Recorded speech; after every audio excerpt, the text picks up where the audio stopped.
सभी साधकों को प्रणाम। गायत्री महाविज्ञान के 32वें श्रृंखला में आप सभी का स्वागत है। यह श्रृंखला ऋषियों की धरोहर है, जिसे परम पूज्य गुरुदेव ने हमें दिया है, अमृत के रूप में बांटा है, बड़े प्रेम से बांटा है। उसका जो कुछ अंश हमको समझ में आया, हमें जो समझ में आया उसको जो है हम यहाँ पे लेकर आए हैं। इसमें कुछ त्रुटियां भी हो सकती हैं, वो त्रुटियां हमारे समझने और समझाने में हो सकती है, लेकिन जो ज्ञान है वो तो सही है, वो तो अमृत है, वो रस है, वो तो परम सत्ता के इस अमृत साहित्य में ही मिलेगा। परम सत्ता बड़ा दयालु है, उनके साहित्य को हम पढ़ेंगे तो हमसे वार्तालाप शुरू कर देते हैं। गायत्री महाविज्ञान एक एक एक किताब नहीं है, एक साहित्य नहीं है, ये अमृत का खजाना है, जिसे कोई भी इसको आत्मसात कर लेगा, उसका जीवन धन्य धन्य हो जाएगा। गुरुदेव का प्रत्येक साहित्य गायत्री महाविज्ञान का ही विस्तार है। इसी विस्तार को देखते हुए आइए उस परम चेतना को याद करते हैं, जिसके माध्यम से यह ज्ञान हम सबको मिला है। एक मंत्र नहीं बोलेंगे इसको, मंत्र वो है, मंत्र तो है ही है, ये महावाक्य है। ये मन में, अंतःकरण में उत्तेजना पैदा करने वाला जो भाव है, पटल को जो है शांत करने वाला जो भाव है, ऐसी एक मंत्र जो है गुरु गीता में लिपिबद्ध है, उसको जो है हम अपने मानस पटल पे लेके आएंगे। हाथ गोद में रखिए, मेरुदंड सीधा में रखिए, अपना ध्यान भ्रुकुटी के मध्य में ले चलिए, आज्ञा चक्र में लेके चलिए। वहां पे परम सत्ता विराजमान है, उसको चरण स्पर्श कीजिए, उसको नमन वंदन कीजिए। इस श्लोक को आप मन ही मन गुनगुनाएं, बड़ा अच्छा लगेगा। ओ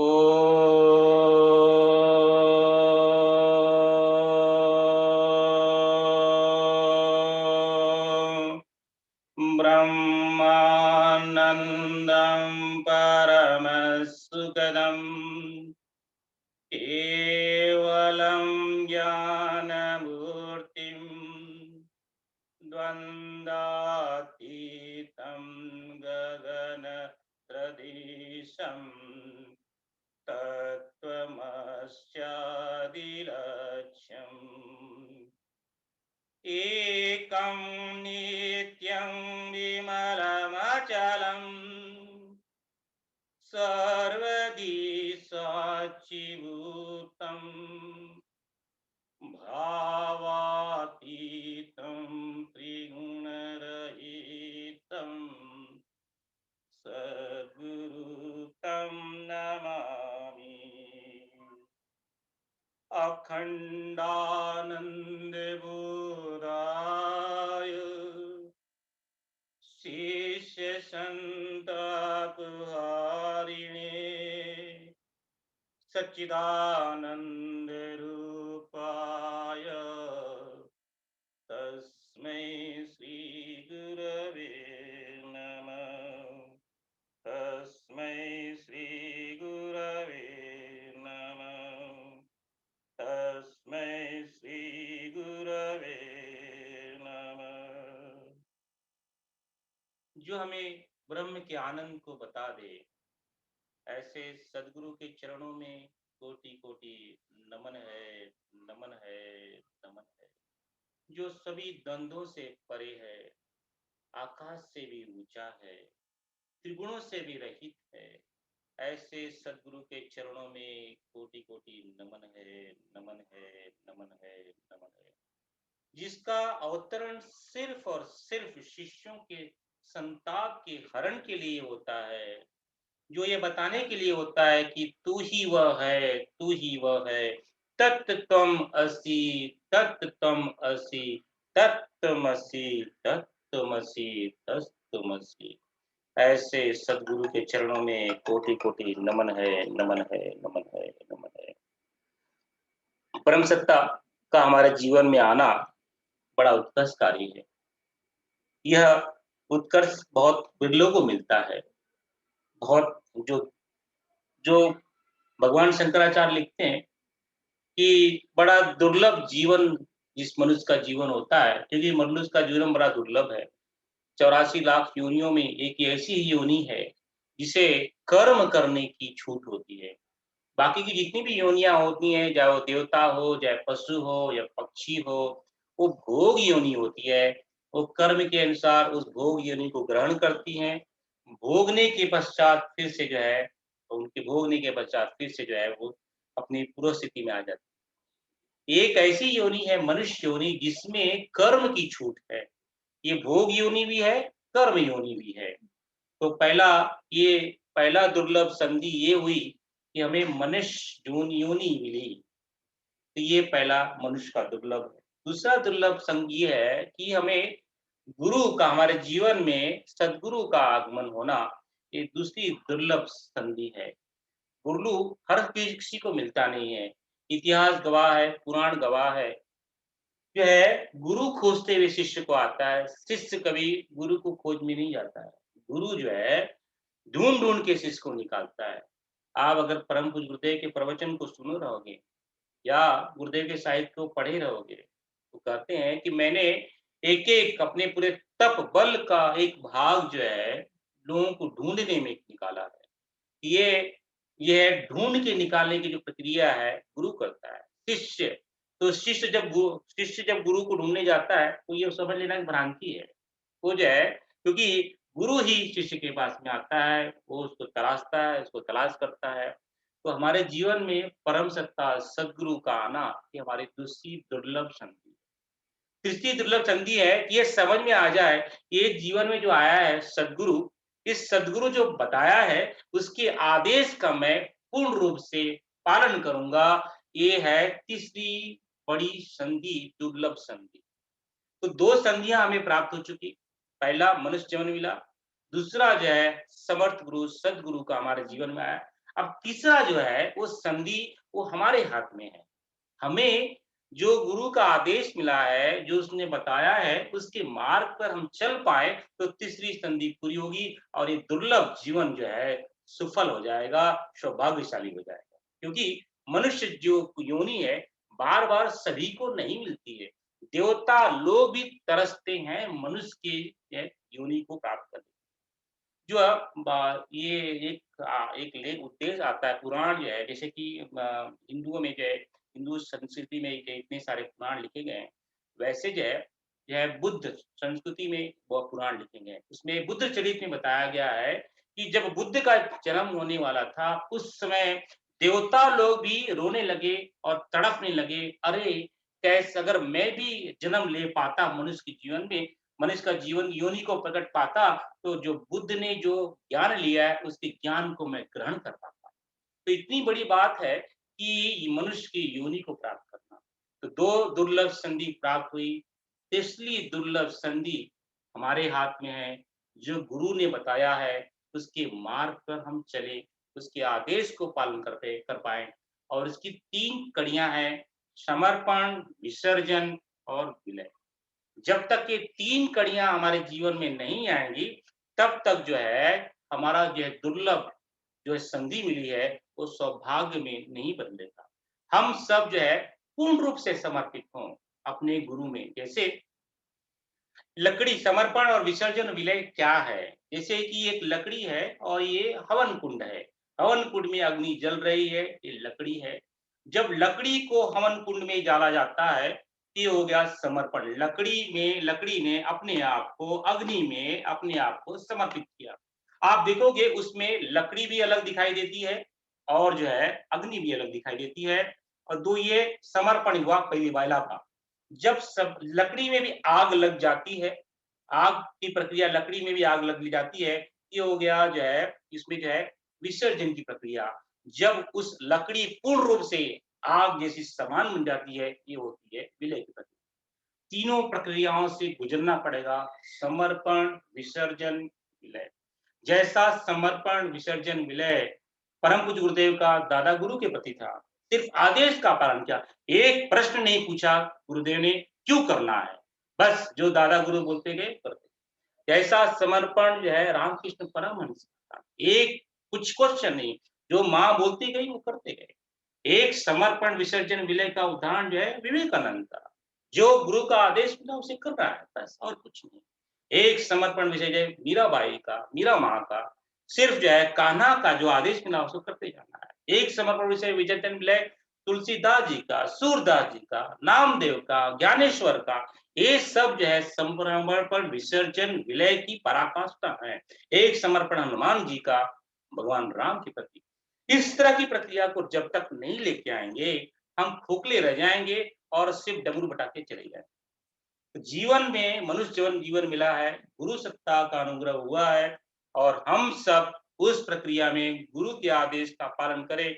और हमारा गुरु तो ऐसा है, युगों में प्राप्त जो है ऐसा आता है, जिसने आदि शक्ति ब्रह्म विद्या को हमको दिया। ऐसा गुरु बहुत विरला मिलता है। पहले की पुरानी जो है आप देखो, बड़ी प्रक्रिया में देखो, सबने गुरु शिष्य परंपरा ए 1-to-1 करस्पॉन्डेंस में सिखाया। परम पूज्य गुरुदेव ने आदि शक्ति को ग्रहण किया, उसको पूर्ण रूप से आत्मसात किया और उसको अमृत के समान सभी को बांटा। उन्होंने जितने भी पात्र थे, कुपात्र थे, सबको पूर्ण रूप से, पूरे दिल से, पूरे दया से, पूरे भाव से बांटा। अब ये है कि वो भाव और चिंता वो जो है गुरुदेव देना चाहते हैं, हम ग्रहण किए कि नहीं। ऐसा गुरु शायद जीवन में या युगों में फिर से कभी आएगा, जो पूर्ण रूप से बांटता है। जो है कि आओ, जो मैं बाँट रहा हूँ, भेज रहा हूँ, क्योंकि गायत्री कोई साधारण विद्या नहीं है। ये कोई गुरुदेव लिखते हैं, कोई देवी-देवता नहीं है, ये कोई जो है मूर्ति नहीं है, ये तो आद्य शक्ति है, ये तो ब्रह्म विद्या है, ये ब्रह्म की स्फूर्णा है, ये ब्रह्म की संगिनी है, ये ब्रह्म स्वरूपा है, ये सविता है। तो ये है गायत्री। अगर वो उसको हम आत्मसात कर लेंगे, हमारा जीवन जो है सफल हो जाएगा, हम कृतकृत्य हो जाएँगे और जो है हमारा जो है जीवन जो है सफल हो जाएगा। इसी को गुरुदेव बताते हैं, गायत्री क्या है? गायत्री ब्रह्म की स्फूर्णा ही है, ब्रह्म ही है। ब्रह्म निराकार है, अखंड है, अनादि है, अविनाशी है। इसकी सब गुणवत्ता गायत्री में है। सिर्फ एक गुणवत्ता गाय जो है ब्रह्म और गायत्री को डिफरेंस कराती है, वो है ब्रह्म जो है निराकार है, वो जो है निर्गुण है, और जो है गायत्री जो है गुणों वाली है। इसलिए वो गुण वाली होने के कारण बाकी के जो है वो जो है अविकारी हो जाती है, दृश्य हो जाती है, अनासर हो जाती है। लेकिन वो भी अनादि है, अनंत है, अखंड है, अक्षर है, अविनाशी है। ये सब गुण जो है ब्रह्म के गुण उसके अंदर है। वो जो है क्योंकि ब्रह्म की संगिनी है, वो राम की सीता है, शिव की शिवा है, वो तो हमेशा उसके साथ में रहती है, स्फूर्णा से जागृत होती है और फिर से उसके अंदर जो है चली जाती है। तो ये और जो है ये स्फूर्णा परम पूज्य तो स्पष्ट लिखते हैं, बार-बार लिखते हैं, अलग-अलग ढंग से बताने की चेष्टा करते हैं कि ब्रह्म की स्फूर्णा ही आदि शक्ति है। हमारे ऋषि मुनियों ने इसको अलग-अलग नाम से जाना, कोई इसको गायत्री, कोई माया, कोई प्रकृति, अलग-अलग नाम से उच्चारण किया जाता है, लेकिन इससे मतलब ये नहीं है कि अलग-अलग है, सब अलग से भी है। और परम सत्ता ने, गुरुदेव ने इसको 2 भागों में बाँटा। विश्वामित्र तंत्र के अनुसार ये 2 है, गायत्री जो है, ये मूल रूप से एक है। इसको बाँटने की अगर चेष्टा होती है तो 2 रूप में बाँट सकते हैं। जिसको एक गायत्री और सावित्री, और बाँटने की चेष्टा हो तो इसको 24 रूप में बाँट सकते हैं। एक गायत्री का जिसमें 12 शक्तियाँ गायत्री को अधिपति करती है, 12 शक्तियाँ सावित्री अधिपति करती हैं। गायत्री मूलतः जो है चैतन्य सृष्टि को अधिपति करती है, सावित्री मूलतः जो है परमाणु सृष्टि को निर्माण करती है। जो चेतना है, ब्रह्मा, विष्णु का जो चेतना है, वो जो गायत्री की देन है।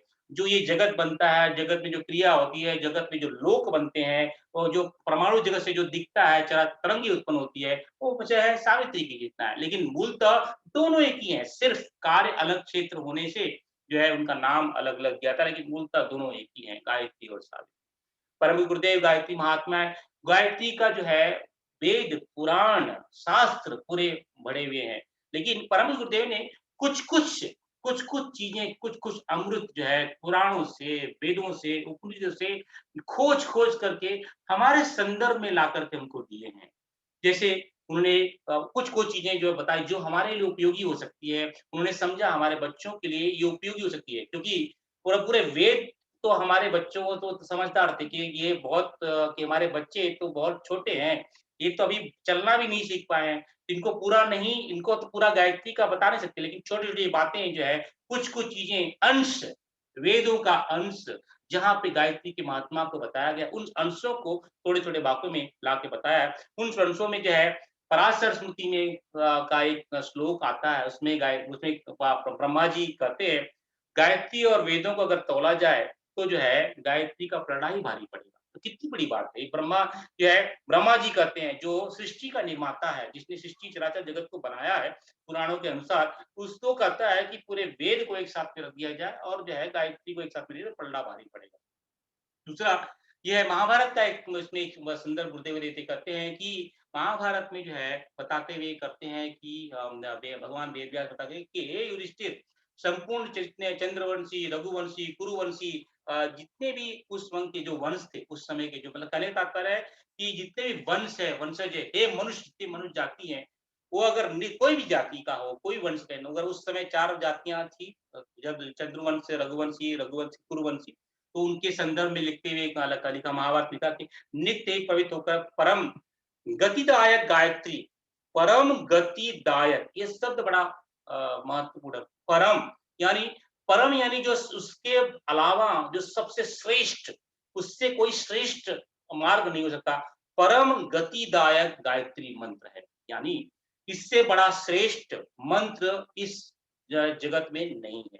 दूसरा जो है, एक दूसरे संदर्भ में गुरुदेव जो वहां से निकाल के बताते हैं कि यहाँ पे अधिक बताने की क्या आवश्यकता है। उस लोग में कहा अच्छी प्रकार सिद्ध की गई गायत्री विद्या द्विज जाति के लिए कामधेनु कही जाती है। फिर से गुरुदेव यहाँ पे द्विज जाति का जो है प्रयोग करते हैं, क्योंकि हम जो है जन्म से नर पशु और नर पक्षी हैं, और भले ही हमारा शरीर जो है पशुओं और मनुष्य का है, लेकिन हमारी जो चेतना है नर पशु और नर पक्षी की होती है, जब तक समर्थ गुरु का हमारे जीवन में आगमन नहीं रहता। जब समर्थ गुरु आता है, तब हम तो द्विज बन जाते हैं, हमारा दूसरा जन्म होता है। द्विज बनने के बाद और जब समर्थ गुरु आता है, और उस समर्थ गुरु के आने के बाद में अगर हम गायत्री न करें तो कितना नुकसान हो सकता है। तो यहाँ पे लिखा जाता है, गुरुदेव लिखते हैं कि गायत्री द्विज होने के लिए जो कामधेनु जो है, गायत्री कामधेनु है। और एक दूसरे श्लोक में गुरुदेव लिखते हैं कि वहां पे रेफरेंस देते हैं, गायत्री ही परमात्मा है। ब्रह्मा आदि देवता भी जिसकी पूजा करते हैं, ये तो कितनी सच है, क्योंकि वो आदि शक्ति है। जो ब्रह्मा जी ने जब जो है एक पौराणिक कथाओं के अलंकारिक ढंग से जब बताते हैं, गुरुदेव अपने गायत्री महाविज्ञान में जब दूसरे तीसरे पेज पे जब उल्लेख करते हैं कि पौराणिक कथाओं के अलंकारिक जो ढंग से जब बताया जाता है, तो जो है विष्णु जी के कमल से जो है जो कमल से ब्रह्मा जी की उत्पत्ति होती है, उनका समझ नहीं आता मैं क्या करूं। जब तब उनको आकाशवाणी होती है, आकाशवाणी से भाई तू गायत्री की साधना कर, तो गायत्री जब करते हैं तो जो है उनको ज्ञान प्राप्त होता है, ज्ञान और विज्ञान प्राप्त होता है।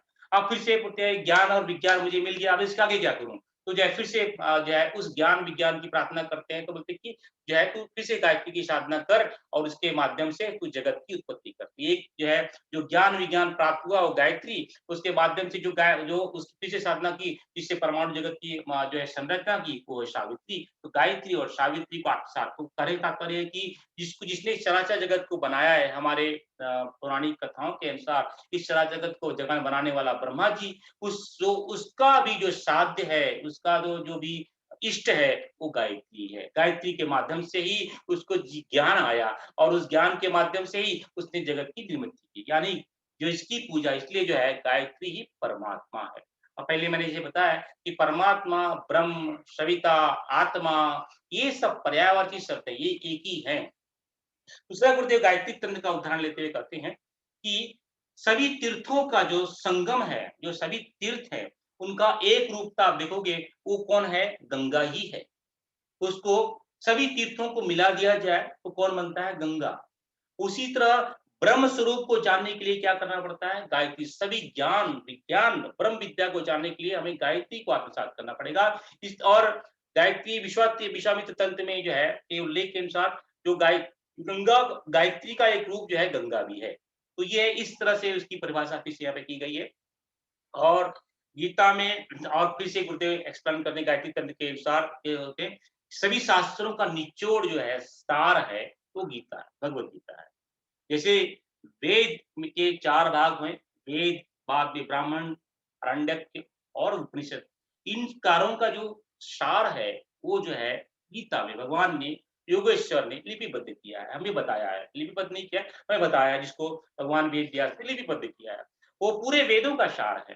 तो उन सार जैसे सभी गीता में से साथ भरे हुए हैं, ये गीता निश्चित ही गायत्री, यानी गायत्री और गीता में कोई फ़र्क नहीं। अगर आपने आगे हम पढ़े, आगे हम देखेंगे जो है उसमें समझ में आएगा कि गीता और गायत्री दोनों एक ही हैं। इसलिए गुरुदेव फिर से गायत्री तंत्र में लिखते हैं, याग, तीर्थ और गोलोक यह सभी गायत्री है। जैसे कि गंगा हम बोलते हैं ना कि हमारे गंगा, गायत्री, गौ माता, ये सब जो है गुरु और जो है हमारा गोपाल, ये पाँचों एक ही हैं और पाँचों को एक साथ में लेके चलना पड़ता है। गोपाल, ये गोपाल जहाँ रहेगा वहाँ गीता रहेगी, जहाँ गीता रहेगी वहाँ गंगा रहेगी, जहाँ गंगा रहेगी वहाँ जो है गौ माता रहेगी, जहाँ गौ माता रहेगी वहाँ गायत्री रहेगी, जहाँ गायत्री रहेगी उसको देने वाला गुरु रहेगा। ये पूरी चक्र है, गुरु चाहिए, गायत्री चाहिए, गीता चाहिए, गौ माता चाहिए, गोपाल चाहिए, सब चाहिए। इनके माध्यम ये सब एक रूप है, एक को मिल गए तो सब एक रूप से एकाकार हो गए सही ढंग से, तो अपने आप सब मिल जाएँगे। ये यहाँ पे बताने की चेष्टा की जाती है। गायत्री तंत्र में एक बहुत सारे भाई-बहनों का, बहुत सारे बहनों का, खासकर बहनों का इस साधना काल में बहुत सारे प्रश्न आए। उस प्रश्न का उत्तर गायत्री तंत्र में बहुत क्लियर स्पष्ट लिखता है, अपवित्र हो अथवा पवित्र हो, चलते हो या बैठे हो, स्थिति किसी भी स्थिति में हो, बुद्धिमान मनुष्य गायत्री का जप करता है। इस जप के द्वारा पापों से छुटकारा हो जाता है। कहने का तात्पर्य है कि ये जो भ्रांतियां हमारी बनी है, क्या है कि माताओं और बहनों को जो है कुछ दिनों बहुत तकलीफ होती है। इस तकलीफ को दूर रखने के लिए उनकी, और तकलीफ बहुत सारी ये पीड़ा होती है, इन पीड़ाओं को दूर करने के लिए हमारे जो है बीच के भाई बहनों ने, इनको ये पीड़ा कम हो, इसलिए सभी साधनाओं से, सभी भ्रांतियों से उनको दूर रखा जाए। ये ताकि जो है उनको तकलीफ ना हो और ताकि उनकी मानसिक स्थिति, बिकॉज़ बहुत पीड़ा होती है और इमोशनल इम्बैलेंस होता है। इसलिए उस समय जो है सभी चीज़ों से दूर रखा जाए, उनको जो है आराम किया जाए। क्योंकि गायत्री साधना करने से या कोई भी साधना कर, अत्यधिक मात्रा में ऊर्जा पैदा होती है और उस ऊर्जा से बहुत एनर्जी मिलती है और उस समय मनुष्य की, माताओं की स्थिति ऐसी नहीं कि ऊर्जा को ग्रहण कर सके। इसलिए उस समय जो है रखा है, भई 4-5 दिन जो है आप इस साधना को मत करो। या फिर जो है कुछ तरह का ये बताएँ कि ये सूतक लग गया है तो सूतक लगने में क्या होता है, किसी घर में जो है कोई किसी की मृत्यु हो जाती है तो क्या होता क्या है? उस समय तनाव बना रहता है, उस समय जो है डिप्रेशन में लोग रहते हैं। उस समय जो है माहौल इतना अच्छा नहीं होता, इसलिए जो है कुछ प्रो बनाए भई 5 दिन का, 7 दिन का, 9 दिन का, 11 दिन का लोगों को बुलाते हैं, भोजन करवाते हैं, ताकि जो जो माहौल जो घर में कमी आई है, उस कमी को पूरा किया जाए और एक माहौल हल्का-फुल्का हो। तो इस तरह का सूतक बनाया गया है। लेकिन यहाँ शास्त्र क्या कहता है, गायत्री तंत्र क्या कहता है कि अपवित्र हो या पवित्र हो, चलते हो या बैठे हो, जिस भी स्थिति में हो, हम जो है गायत्री साधना करना, बुद्धिमान पे गुरुदेव यहाँ पे गायत्री तंत्र लिखता है कि बुद्धिमान मनुष्य गायत्री का जप करता है। यानी कहने का है, कहने का तात्पर्य ये है कि गायत्री तंत्र जो है लिखता है कि कौन सी भी स्थिति हो, कौन सी भी परिस्थिति हो, हम जो है गायत्री को आत्मसात कर सकते हैं। गायत्री की एक ही शर्त है, गायत्री का देवता सविता है। गायत्री की साधना सविता मंडल में ही होती है। इसलिए जो है गायत्री जब फलित कब होती है, जब उसका अरिष्ट, जब उसकी चेतना प्रसिद्ध हो। जब हम बैकरी और उपांशु में साधना करते हैं, तब जो है सूर्योदय और सूर्यास्त की मर्यादा का पालन करना पड़ता है, ताकि देखिए हम कोई फिजिकली हम मुंह उपांशु और बैकरी में साधना कर रहे हैं, तो उस समय जो है सूर्योदय और सूर्यास्त यानी सूर्य की उपस्थिति आवश्यक होती है।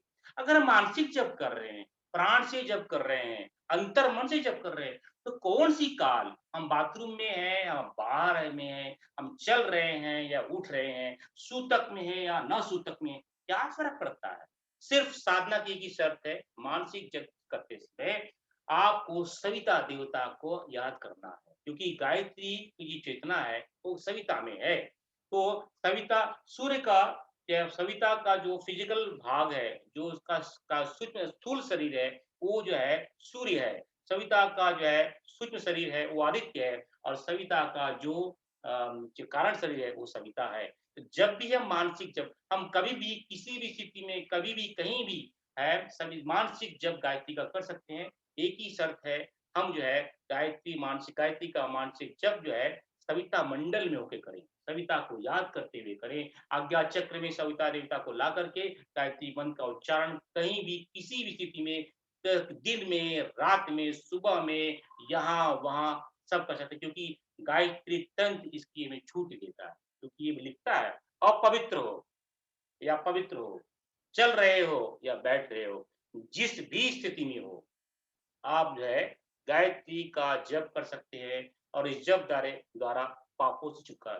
परम पूज्य गुरुदेव ने इस श्लोक को लिया होगा तो बड़े सोच समझ के लिया होगा। ये समझाने के लिए लिया होगा कि हम कभी भी साधना कर सकते हैं। जो है ये बातें जो हैं, जो बीच में लाई गई हैं, वो कुछ का वैज्ञानिक कारण, उस वैज्ञानिक कारणों के कारण से हम जो है उसका जप में हम रुकाव लाते हैं।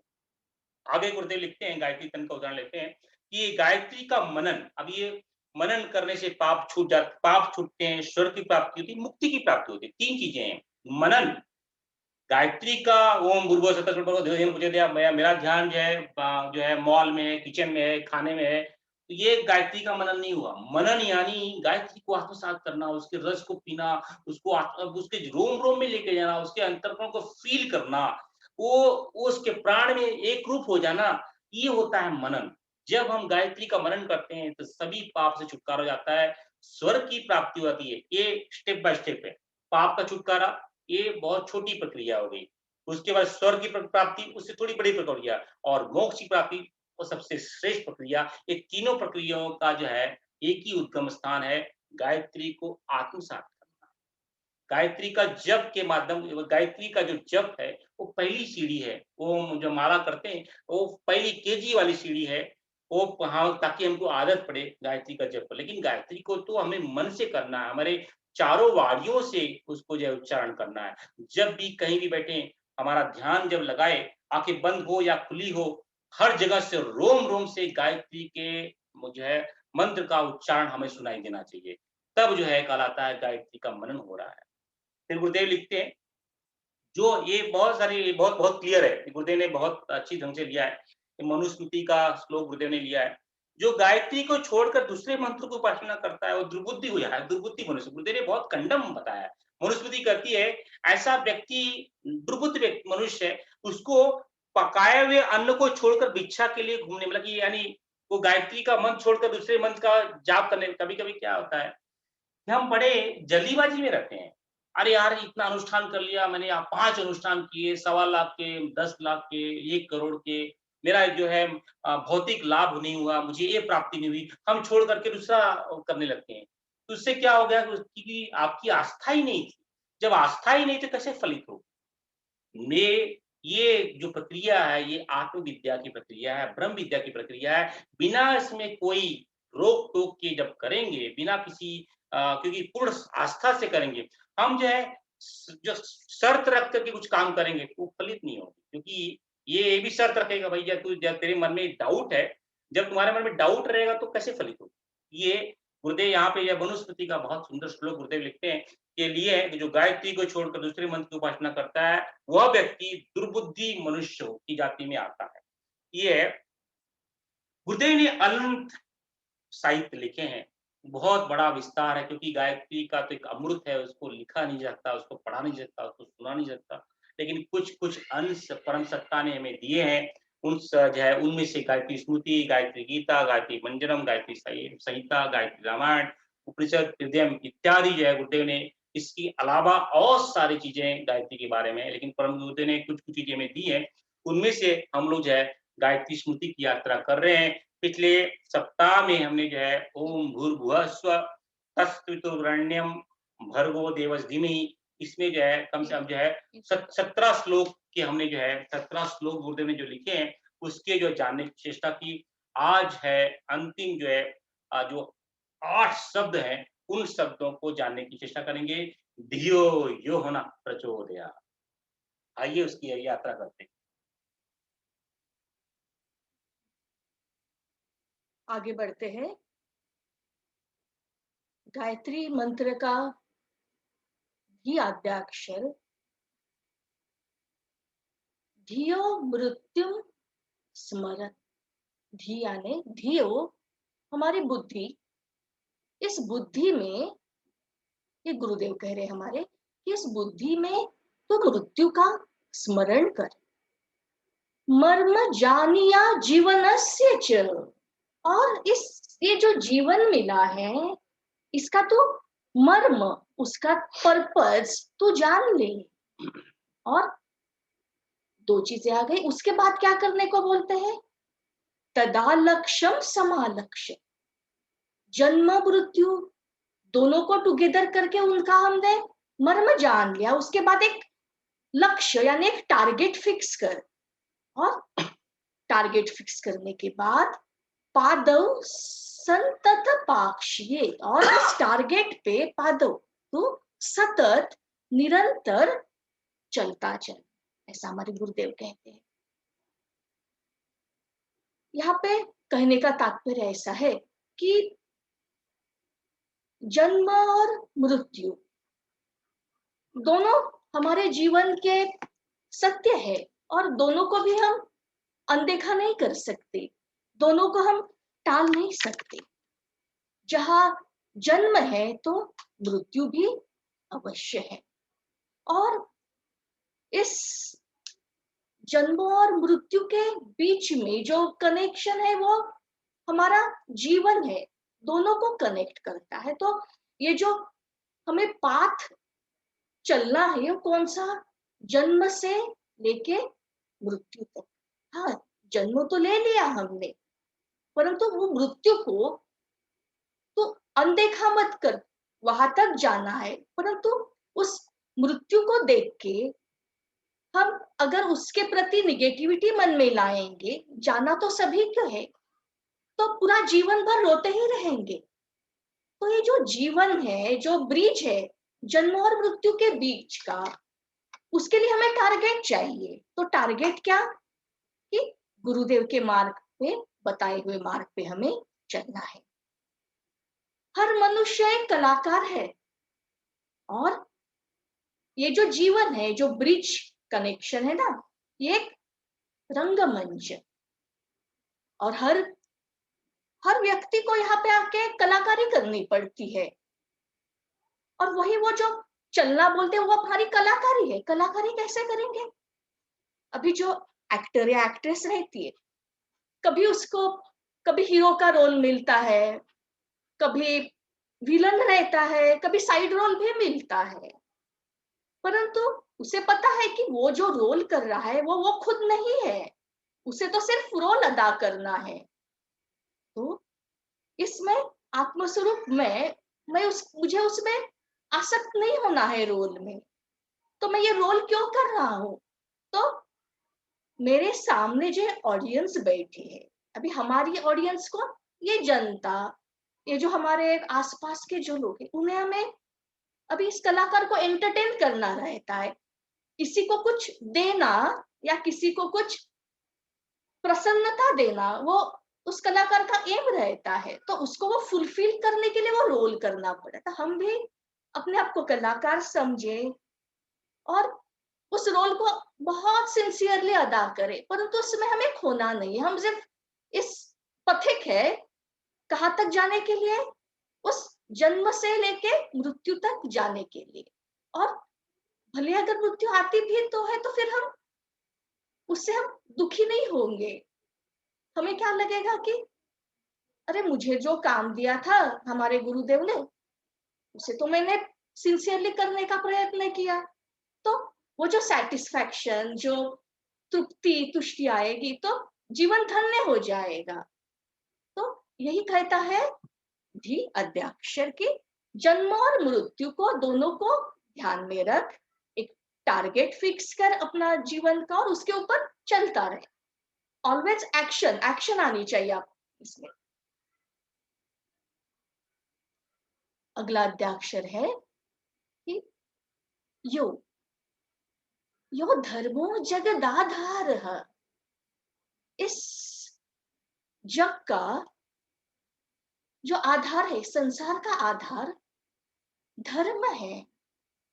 स्व आचरणे तब आनय, और जो धर्म इस संसार का आधार है, उसको फिर तुम क्या कर, तुम्हारे आचरण में लेके आ। अभी यहाँ क्वेश्चन आता है कि कौन सा धर्म? ये जो हम पूजा पाठ करते हैं, कर्मकांड करते हैं, जो भी उपासना साधना करते हैं, ये इस धर्म को जानने के, धर्म के प्रति हमारा जो बुद्धि है, हमारी बुद्धि है, उसको ओपन होने के लिए ये सब टूल्स है।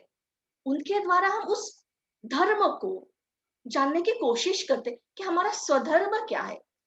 स्वधर्म तो धर्म एक ही होता है, जो उसको हम ह्यूमैनिटी बोलते हैं, मानवता बोलते हैं, या आप जो भी बोलिए, लोक कल्याण बोलिए, लोक मंगल बोलिए, आत्म कल्याण, ये धर्म है। धर्म यानी मुझे कुछ जो प्राप्त है, उससे मैं सबका उद्धार कैसे करूं, मैं सबको उपयुक्त कैसे बनूं, मेरे पास जो भी है मैं कैसे, मैं अपने आप को यज्ञ बनाऊं, यही तो धर्म है और यही जगत का आधार है। और उसे हमें आचरण में लाना है। आचरण में लाना यानी फिर वो जो धर्म है सिर्फ हमारे बोलने में नहीं रहेगा, वो धर्म सिर्फ हमारे कृति में भी नहीं रहेगा, तो हमारे रोम रोम से बाहर निकलेगा धर्म। हमारी बुद्धि, हमारे कर्म, हमारे आचरण, हमारी भाव संवेदना उस धर्म के ही गीत गाएगी। माँ विडम्बयतम, उसकी, उस धर्म की विडंबना कर मत कर। कहने का तात्पर्य है कि जो भी तू करता है, जिसको तू धर्म मानता है, उसे आचरण में ला। ऐसा मत करके तू सोच कुछ रहा है, अंदर से फील कुछ और कर रहा है, आचरण में कुछ और है, कर्म कुछ और करे, उसके विडंबना मत कर। क्योंकि सह अस्ति यह एको मार्ग सहायक, तो एक ही ये तुम्हारा सहायक है, तुम्हारा हेल्पर, ये धर्म। अगर ये धर्म तुम्हारे अंदर बनता, तुम्हारे व्यक्तित्व का अगर आधार बन जाता है, तो फिर फिर क्या कहना, जब हमारे जीवन का, तो हमारे जीवन का, हमारे साथ साथ हमारे जो भी साथ में रहते हैं, उनका सबका उद्धार ही उद्धार। यही हमें गुरुदेव कहना चाहते हैं।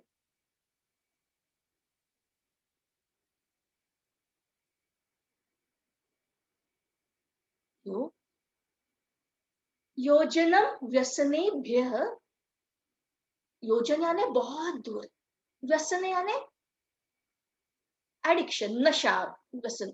इन व्यसनों को अपने से योजनों पे रख, यानी बहुत दूर रख। क्यों रखना है? स्य एतानि पुंसस्तु शत्रव, क्योंकि पुंस यानी इस पुरुष के, इस आत्मस्वरूप में है ना, उसके ये व्यसन सभी ये शत्रु है। अभी इसको शत्रु क्यों कहा है?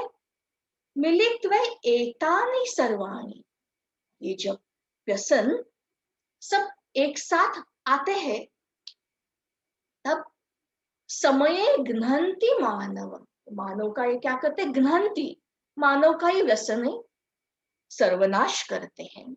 अभी देखिए यहाँ पे व्यसन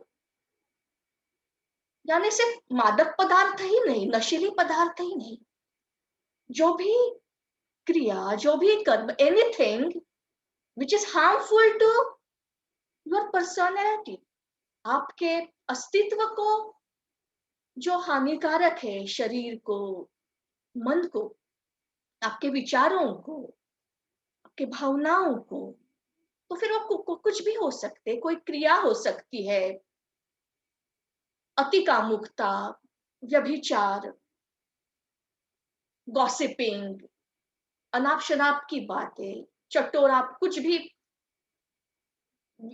कोई भी समय पे कुछ भी खाना, जंक फूड खाना, अगर कभी कभार ठीक है, परंतु अगर उसका हमारे व्यक्तित्व पे असर होता है, व्यक्तित्व को हानि पहुंचती है, तो ये हमारे लिए हानिकारक है। क्योंकि क्या होता है कि जब ये आत्मा, आत्मा पुरुष जब दुखी अवस्था में होता है, कुछ प्रॉब्लम्स में पड़ जाता है, तब उसे रिलीफ की, इंस्टेंट रिलीफ की जरूरत पड़ती है। और इंस्टेंट रिलीफ के चक्कर में इस नशीली मादक चीजों का वह सेवन करता है, उनका सहारा लेता है।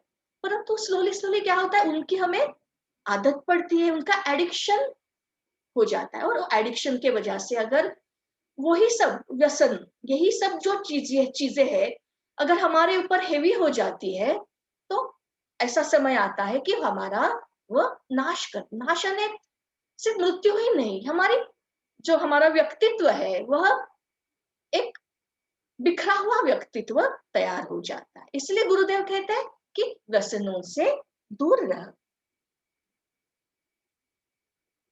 नह नह शृण्व एक मीमां वार्ता। गुरुदेव कहते हैं, एक मेरी बात सुन, जागृतस्त्वं सदा भव, कि हमेशा जागृत रहे, बी अलर्ट एवरी टाइम। सप्रमादा नरम नूनम यह क्रामंती विपक्षणिया। क्योंकि जब यह पुरुष, यह आत्मस्वरूप पुरुष जब सोया हुआ रहता है, तभी ये जो दुश्मन है वह हमारे ऊपर आक्रमण करता है। इसलिए हमें क्या करना है, सदैव जागृत रहना है। अभी यहां देखिए, ये पुरुष, यह आत्मस्वरूप पुरुष, उसको एक मैदान दिया है, जैसे महाभारत एक युद्ध का मैदान दिया, या एक प्रॉपर्टी दी है, लैंड दी है। और उस लैंड का ओनर कौन है, वो पुरुष, वो आत्मस्वरूप पुरुष उसका ओनर है। तो उसका जो क्षेत्र है उसमें क्या क्या आता है, उसका जो प्रॉपर्टी है उसमें उसका स्थूल शरीर आ गया, सूक्ष्म शरीर, कारण शरीर, और क्या क्या आता है उसके पास,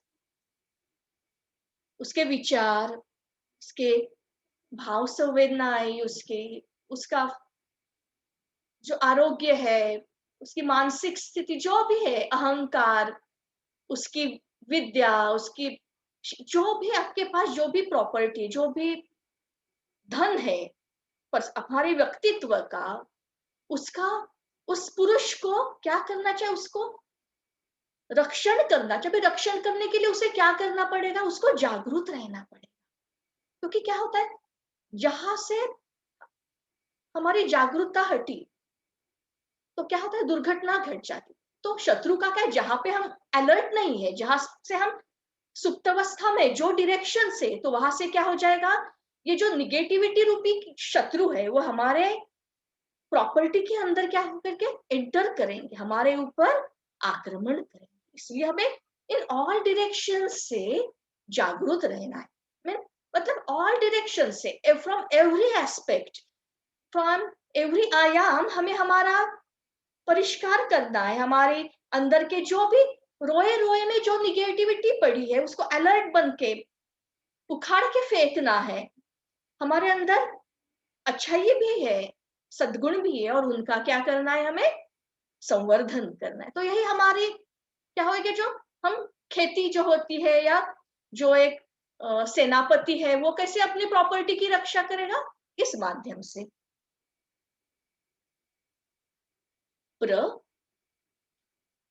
प्रकृत्या तो भव उदारो, प्रकृति यानी आपका स्वभाव, भव उदारो, उदार बन जाइए। न उदारो कदाचन, कभी से, कभी भी किसी से अन उदार, कठोर मत बनिए। भगवान कहते हैं कि सज्जन कौन, जो अपने प्रति कठोर और औरों के प्रति उदार, उसे सज्जन कहते हैं। यानी कि जो भी बोलते ना, कि जो वर्तन हमें हमें हमारे प्रति पसंद नहीं है, वो हम औरों के प्रति भी हम नहीं करें। उदारता का लक्षण है। चिंतयोत उदार दृष्टेव, और चिंतन में भी यही उदारता रहने दे। अभी देखिए, उदार होना यानी कि ऑलवेज सामने वाले के शूज में, उसके स्थान पे जाके उस उसके थिंकिंग से वो ऐसा क्यों कर रहा है, वैसा हमें सोचना है कि ये क्यों कर रहा है, उसकी क्या परिस्थिति है, उसके क्या प्रॉब्लम्स है, कौन से परिस्थिति में जन्मा है, उसके क्या क्या संकट है, उसके पास ठीक से कुछ कुछ सहारा है कि नहीं। बहुत सारे प्रॉब्लम्स रहेंगे उसके, शायद बताता भी नहीं रहेगा आपको। तो उसके शूज में आप जाके सोचिए, तो फिर आपको उसके प्रति सहानुभूति निर्माण हो जाएगी। और जो भी भले आपके उसके ओपिनियंस नहीं भी मैच होते रहेंगे, तो भी फिर वो उसको आपको बहुत स्ट्रांगली अपोजिशन नहीं होगा एक दूसरे से, तो आप थोड़े माइल्ड हो जाएंगे उसके प्रति, और आपको फिर पैरेलली जाने के लिए आप जा सकते हैं। अगर ऐसे करेंगे, अगर सबके प्रति उदार बनते जाएंगे, तो आपका ऑटोमेटिकली आपका चित्त भी विशुद्ध, चित्तम विशुद्धति, तो आपका भी चित्त शुद्ध हो जाएगा और बाकी के लोगों का भी चित्त शुद्ध होते जाएगा। जो च उदयतेव सत्संगो, अपने अंदर सत्संग का उदय कर, अपने अंदर यानी कहा धीयमस्य, अपने बुद्धि में सत्संग का उदय कर, क्योंकि उसका फल, सत्संग का फल महान है। स्वमतः सज्जनैर्विद्वान् कुर्यात् पर्यावृतम सदा, जो विद्वान ये जानता है, सत्संग का महत्व जानता है, वो क्या करता है, अपने आप को पर्यावृतम यानी हमेशा सज्जन लोगों के बीच में खुद को सर्कल में घेरा हुआ रहता है। अभी देखिए, यहाँ पे सत्संग के भी कई प्रकार रहते हैं। जैसे इस श्लोक में कहा है, एक तो जो विद्वान सत्संग का महत्व जानता है, वह एक फिजिकल सत्संग अपने गुरु भाइयों के साथ, या जिनके साथ हमारी थिंकिंग मैच होती है, पैरेलल थिंकिंग है, जो हमारे गुरुदेव के बताए हुए मार्ग पे चलते हैं, या जो हमेशा लोक कल्याण के बारे में सोचते हैं, उनके साथ बैठ के आचार विचारों का आदान प्रदान कर, तो उससे क्या हो जाएगा, हमारे विचार, हमारी एनर्जी मल्टीप्लाई हो जाएंगी। जैसे संघ में कैसे बढ़ती है, वैसे तो ये वन फॉर्म हो गया सत्संग का। दूसरा, अगर आपके पास यह सुविधा नहीं है कि आप सज्जनों के साथ बैठे, तो स्वाध्याय कीजिए, क्योंकि हमारी माता जी कहती है कि अच्छी किताबें, अच्छी पुस्तकें, इसमें अच्छे विचार रहते हैं, यही ये देव प्रतिमाएं हैं। जब हम किसी किसी भी ऑथर का जिसमें अच्छे विचार है, पवित्र विचार है, उनकी जब किताब पढ़ते, किताबों का स्वाध्याय करते हैं, तब क्या होता है, वह हम एक जो कनेक्शन होता है, तैयार होता है, वो सिर्फ किताब और पढ़ने वाले के बीच में नहीं होता है। तो एज गुड एज वो ऑथर, वो जो राइटर है, वो किताब में से थ्रू से आपसे कम्युनिकेट करता रहता है। तो जैसे कॉफी टेबल के आमने सामने बैठ के जो कम्युनिकेशन होता है, सेम ऑथर और पढ़ने वाले के बीच में। और एक तीसरा प्रकार होता है सत्संग का, यानी एकांत में जब आप रहते हैं, तो जो भी अभी तक आपने विचार ग्रहण किए हैं, अच्छी बातें,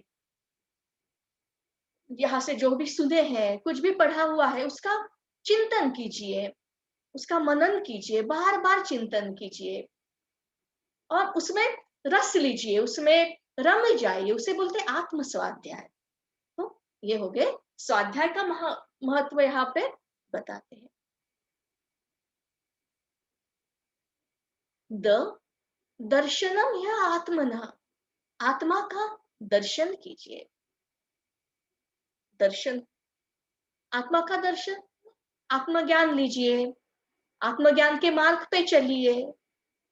जो चीजें हमें उस आत्मज्ञान के लिए प्रवृत्त करती है, उत्साहित करती है, वो सब चीज कीजिए।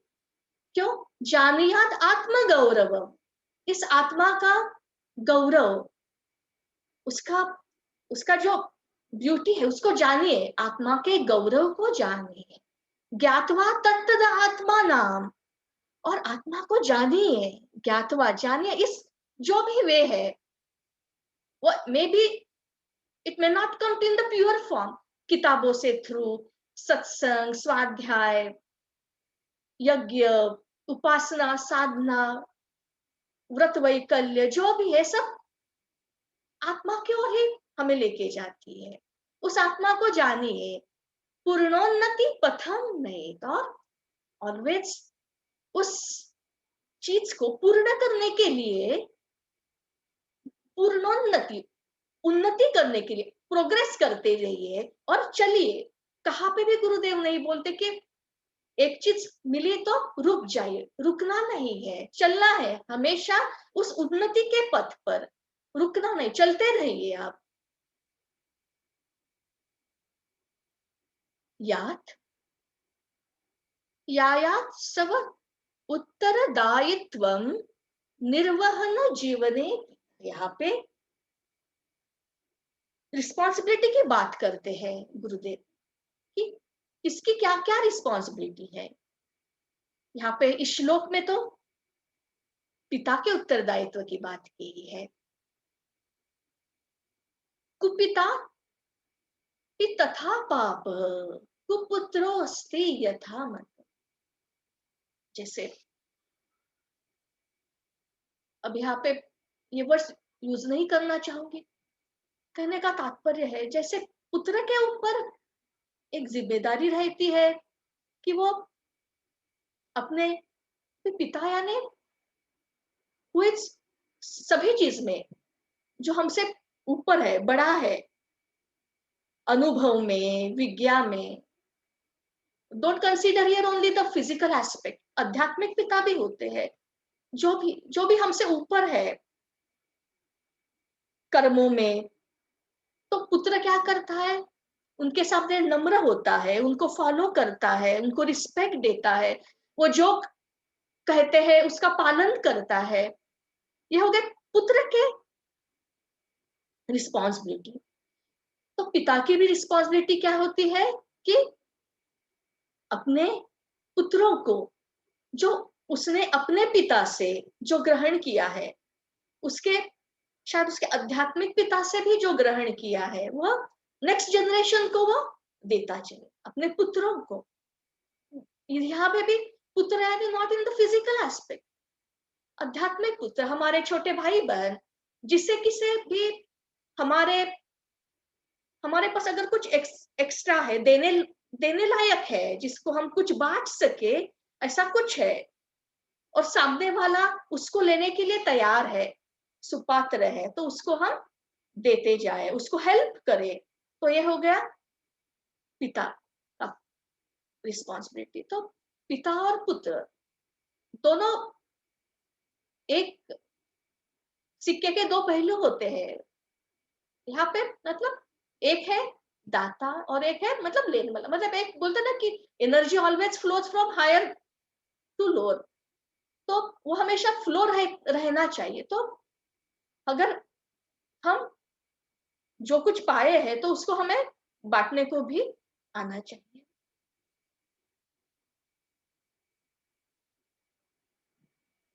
इसके बाद यहां तक हमने देखा था कि ये पूरे 24 अक्षरों की जो व्याख्या गुरुदेव ने की थी। अब इस सबको कंक्लूड कैसे करें? तो यहाँ पे गीता का, भगवत गीता का जो कंक्लूडिंग जो श्लोक है उसे लेते हैं। देखिए, यत्र योगेश्वरः कृष्ण, जहां पे योगेश्वर कृष्ण है, यत्र पार्थो धनुर्धर, तो वहां ये पार्थ अर्जुन को तो होना ही होना है। जहां पे परमात्मा है वहां तो आत्मा लेने वाला उतना शिष्य भी रहेगा, भक्त भी रहेगा वहां। और जब ये दोनों का कॉम्बिनेशन आता है, साथ में आ जाते हैं दोनों, तत्र श्री विजयो भूते, तो वहां पे विजय श्री आनी ही आनी है। यह किसका मत है? कौन बोलता है श्लोक? जब ये संजय धृतराष्ट्र को कहता है कि ये दोनों का जब कॉम्बिनेशन आता है, श्री कृष्ण, योगेश्वर श्री कृष्ण और अर्जुन का, भक्त और भगवान का कॉम्बिनेशन आता है, तो विजयश्री वही आ जाती है। ये गायत्री स्मृति या गीता स्मृति आप जो कह लो, हमारे योग शास्त्रियों ने, तत्वदर्शियों ने 3 मार्ग बताए हैं, स्मृति, श्रुति और न्याय। स्मृति यानी जब शिष्य और गुरु संवाद करते हैं, जब भगवान और भक्त संवाद करते हैं और गायन के माध्यम से संवाद करते हैं, उसे कहते हैं स्मृति। जो भगवान योगेश्वर ने पूरा जो अर्जुन है, जो है आत्मा और परमात्मा, शिष्य है और गुरु। शिष्य जब प्रश्न पूछता है, तब जो है योगेश्वर उत्तर देते हैं और उसका जो जो एक संस्मरण बनता है, उसको होती है स्मृति। तो इसी तरह से उसे भगवत गीता कहते हैं। भगवत गीता में 3 बड़े-बड़े, मोटे-मोटे भाग हैं। एक है कर्म योग, दूसरा है भक्ति योग, तीसरा है ज्ञान योग। ये गायत्री स्मृति के भी 3 भाग हैं। जो है गुरुदेव ने इसमें 25 अक्षरों का एक समूह बनाया है। गुरुदेव यानी हम तो गुरुदेव ही कहेंगे कि जो ऋषि मुनियों की धरोहर है, उस धरोहर को परम सत्ता ने, परम गुरुदेव ने जो है लिपिबद्ध करके या फिर जो है उठा यहाँ से निकाल करके हमें दिया है। हम जब जब भी गुरुदेव रेफरेंस करते हैं, तो कहने का तात्पर्य जितनी भी ऋषि सत्ताएँ हैं या जो गुरु सत्ताएँ हैं, उनको हम एड्रेस करते हैं। जब गुरुदेव ये हमें ला करके देते हैं गायत्री स्मृति, इस स्मृति में आप देखोगे, इसमें भी 3 भाग स्पष्ट दिखाई देते हैं।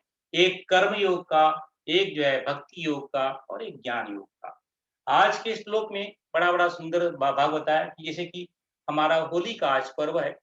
होली हम सब गायत्री परिजन या व्यसन, अश्लीलता को दूर निवारण करने वाला एक पर्व मनाते हैं। इसमें भी दूसरे श्लोक में ही जो है व्यसनों से दूर रखा जाए अपने आप को। गुरुदेव का चिंतन बड़ा समग्र था। उन्होंने व्यसन को सबसे बड़ा कलंक हमारे लिए मांगा। जो कोई भी हो, व्यसन एक फिजिकल एस्पेक्ट में इसे बताया कि तंबाकू हो गया, सिगरेट हो गया, ये फिजिकल एस्पेक्ट का व्यसन है। लेकिन कभी-कभी जो है व्यसन मानसिक भी होता है। किसी के प्रति द्वेष, किसी के प्रति ईर्ष्या, किसी के प्रति क्रोध। जैसे कि किसी ने बचपन में मेरे साथ में कुछ किया था, अब वो बचपन से हम लोग जो है बिछुड़ गए, मैं अपने रास्ते पे आ गया, वो अपने रास्ते पे चला गया। उसके अंदर कितना बदलाव आ चुका होगा और अभी भी मेरे मन में उसके प्रति क्रोध है। ये है व्यसन। यानी किसी के प्रति द्वेष रखना, ईर्ष्या रखना, क्रोध रखना, वासना रखना, ये है व्यसन। हमें शारीरिक और मानसिक दोनों व्यसनों का त्याग करना है। और अंतिम के श्लोक में क्या करना है? आत्मा को जानो, अपने आप को जागृत करो। पूरे गायत्री का समग्र बिंदु क्या है? अपने आप को जानना, अपने आप को आत्म परिष्कृत करना। जितने भी क्रियाकलाप, उपासना, साधना, स्वाध्याय, ये हम लोग जो कुछ भी करते हैं, उनका एक ही मूल मंत्र होता है, अपने आप को जानना, अपने अपने आप को पहचानना। और आपके उसको जानने के लिए सब टूल्स हैं, गायत्री है, सावित्री है, ये व्रत है, वो उपासना है, ये कल्पना है, ये प्रकट साधना है। ये जो नाना प्रकार के जो बनाए गए हैं कल्प, व्रत इत्यादि इत्यादि, ये सब का जो मूल है अपने आप को जो है जानना। अपने आप को जानने के लिए 3 प्रक्रिया होती है। पहले जैसे कि एक व्यक्ति है, कोई व्यक्ति है, अगर उसको कुछ पैसा कमाना है, समझ लो हर महीने जो है पैसा कमाना है तो क्या करना पड़ेगा? पहले उसको पैसा को अपनी जमा करना है, तो क्या करना पड़ेगा? पहले उसके ऊपर जो कर्जा है उसको निपटाना होगा। जब हम गायत्री साधना शुरू करते हैं या कोई भी अनुष्ठान शुरू करते हैं, उससे क्या होता है, जो पहले कमाए हुए जो हमारे कर्म है उसका क्षालन होता है। वो क्षालन होने के बाद में वो क्षालन हो गया, तो ये क्षालन होने के बाद में हमारा मन जो है शुद्ध हो गया और फिर हम नए कोई कर्म बनाएँगे नहीं। तो 2 चीज़ें होती है, पूर्व कर्मों का क्षालन करना, नए जो कर्म बने उसके अंदर प्रतिबद्धता लाना, उसके अंदर नीर और क्षीर के विवेक का ध्यान रखना और उसके बाद में जो होगा उत्कर्ष होगा, तब आत्मा को जाना जाता है। 3 प्रक्रिया होती है, तो यही प्रक्रिया जो है, जिस तरह से अर्जुन ने नारायण को, योगेश्वर को पूरी गीता होने के पश्चात यह बताया कि हे योगेश्वर मैं समझ चुका हूँ मुझे क्या करना है और उसने एक वचन दिया गीता के पश्चात, संवाद के पश्चात, गीता और स्मृति के पश्चात कि मैं तुमको वचन देता हूँ, मैं तुम्हारे आदेश के पालन के लिए तत्पर हूँ। उसी तरह से ये स्मृति है, इस स्मृति में गुरुदेव ने 25 जहाँ जो है व्यावहारिक पक्ष, सांसारिक पक्ष, दार्शनिक पक्ष और आध्यात्मिक पक्ष के जो रूप रखे हैं, उन सभी को हम जीवन में उतारेंगे। इसी भावना के साथ में हम सबको परम सत्ता को, परम गुरुदेव की और नंदिनी माता जी को ये वचन देना पड़ेगा कि हम इसको जीवन में उतारने की चेष्टा करेंगे। वो एक ही दिन में उतर जाएगा ये संभव है? नहीं संभव है, लेकिन हम चेष्टा तो करेंगे। अगर हम एक कदम आगे बढ़ाएँगे, तो हम जो है अपना जो जहाँ पे लक्ष्य है, उसके एक कदम नज़दीक पहुँचेंगे। तो कहने का तात्पर्य है कि लक्ष्य हमारा कितना भी दूर हो, लेकिन उसे कदम दर कदम चला करके उसको पाया जा सकता है। सनय सनय जल भरे तालाबा, जैसे यानी जल जो है तालाब को एक से एक बूँद-बूँद से भरा जा सकता है। भले ही बूँद छोटी होती है, लेकिन अगर बार-बार बूँद पड़ रही है, तो जो है तालाब भर जाता है। वैसे ही भले ही हमारा कदम छोटा हो, लेकिन एक कदम बढ़ाएँगे तो अपने लक्ष्य से एक कदम बढ़ जाएँगे। तो कहा जाता है कि हम सब जो है इस पाँचों श्लोक में जो दार्शनिक, व्यवहारिक और सांसारिक और जो आध्यात्मिक जो सूत्र गुरुदेव ने दिए हैं, माता जी के ने दिए हैं, उनको हम आत्मसात करेंगे, तो जीवन सफल होगा। इसी भावना के साथ हम परम सत्ता को हम जो है वचन देते हैं। करिष्ये वचनम तव्य, एक करिष्ये वचनम तब वैसा नहीं जो हम बोलते हैं, एक करिष्ये वक्तव्य जैसा अर्जुन ने उस योगेश्वर को दिया था, जैसा अर्जुन ने योगेश्वर को दिया, जैसा विवेकानंद ने रामकृष्ण परमहंस को दिया, जैसा परम पूज्य गुरुदेव ने दादा गुरु को दिया, वैसा करिष्ये वचनम तव्य हम सभी शिष्य अपने परम सत्ता को देना चाहिए और देना देंगे कि हम जो आपने 25 सूत्र बताए हैं, उसको जो है हम अपने जीवन में उतारेंगे और उस जीवन में उतार करके हम अपने व्यवहारिक, सांसारिक, दार्शनिक, आध्यात्मिक पक्ष को मजबूत करके उस गायत्री को आत्मसात करेंगे और गुरु सत्ता में एकाकार होंगे। ये है करिष्ये वचनम तव्य। आज हम इसको यहीं रोकते हैं। अब किसी भाई-बहन को अगर कुछ प्रश्न हो, तो प्रश्न पूछ सकता है और फिर जो है हम जो है आगे की यात्रा जो है मैं अभी सभी को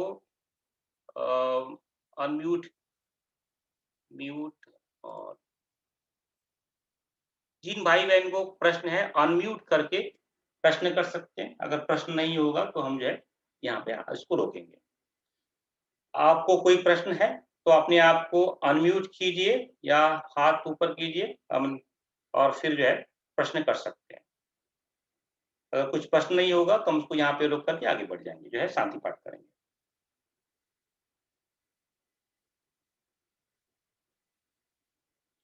बहुत बढ़िया। तो हम क्या करते हैं अभी जो है अ,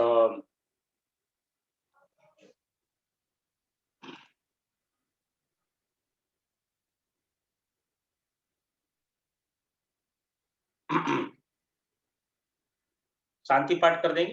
शांति पाठ नहीं है वरन ये तो क्या है 3 सदी की साधना है।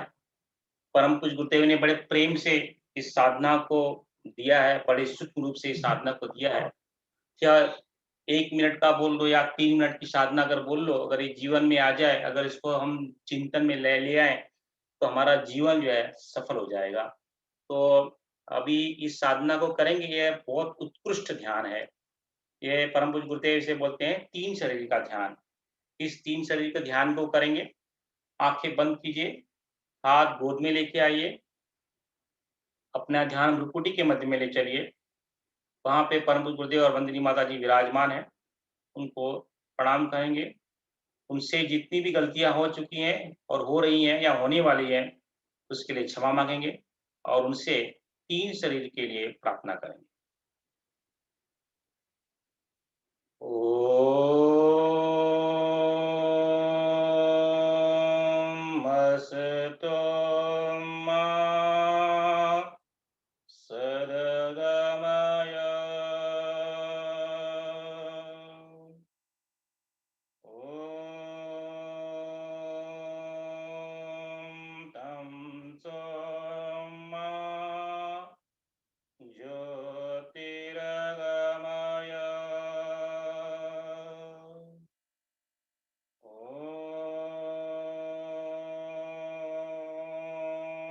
मृत्योर्मा अमृतं गमय। ॐ शान्ति, शान्ति, शान्ति। अंतर जगत की यात्रा करने में, हमारा सहपाठी बनने के लिए, हमारा सहयोगी बनने के लिए आप सभी को कोटि-कोटि नमन वंदन। इस यात्रा में जो भी त्रुटियाँ हुई हैं, जो भी गलतियाँ हुई हैं, वो हमारी है, हमारी नासमझी है। उसे आप छोटा भाई-बहन समझ कर के माफ़ कर दीजिएगा। आपको सही ज्ञान, हम सबको सभी ज्ञान परम पूज्य गुरुदेव के चरणों में, वंदनीय माता जी के चरणों में और उनके अमृत साहित्य मिलेगा। हम सब पे गुरुदेव का, माता जी का अनुग्रह बना रहे। हम इस साहित्य के अमृत के पान को कर सकें, ऐसा अनुग्रह उन पे रहे, यही प्रार्थना रहेगी। इसी प्रार्थना के साथ में जो आगे बैठे हैं उन्हें प्रणाम, जो पीछे बैठे हैं उन्हें प्रणाम, जो लेफ्ट में बैठे हैं उन्हें प्रणाम, जो राइट में बैठे उन्हें प्रणाम, जो ऊपर बैठे उन्हें प्रणाम, जो नीचे बैठे उन्हें प्रणाम। प्रत्यक्ष और अप्रत्यक्ष रूप से सभी साधु संत महात्मा और ऋषि सत्ताओं को कोटि कोटि नमन वंदन और अपनी सभी गलतियों के लिए क्षमा प्रार्थना। ओम शांति शांति शांति।